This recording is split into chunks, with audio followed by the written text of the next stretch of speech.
I was born of goodly parents who spared no pains in instructing me in the Christian religion. Father was obliged to labor hard for the support of a large family. It required the exertions of all that were able to render any assistance.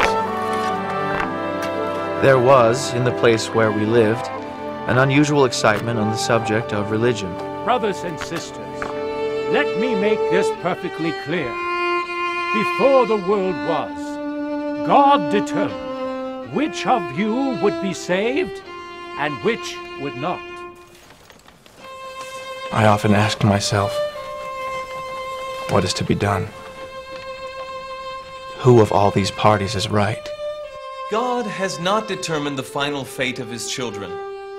That doctrine places responsibility on God and excuses man. It cannot be reconciled with the doctrine of free will. How do I know who's right? Cannot be understood by the finite mind, Joseph.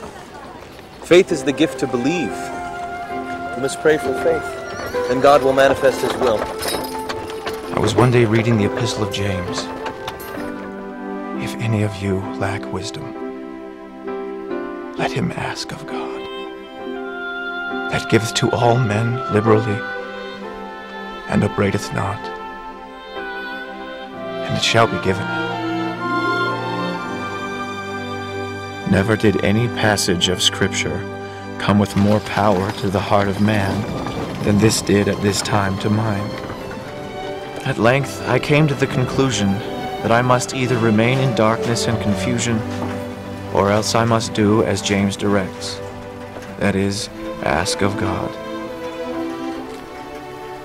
It was on the morning of a beautiful, clear day, early in the spring of 1820, after I had retired to a place where I had previously designed to go, and finding myself alone,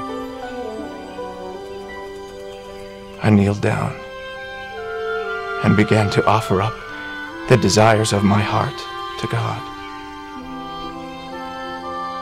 I had scarcely begun to do so when I was seized upon by some power which entirely overcame me, and had such astonishing power over me as to bind my tongue so that I could not speak.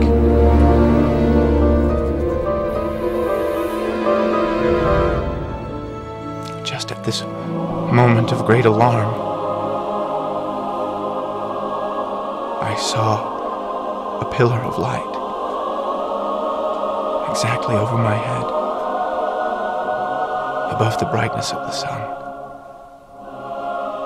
which descended gradually until it fell upon me.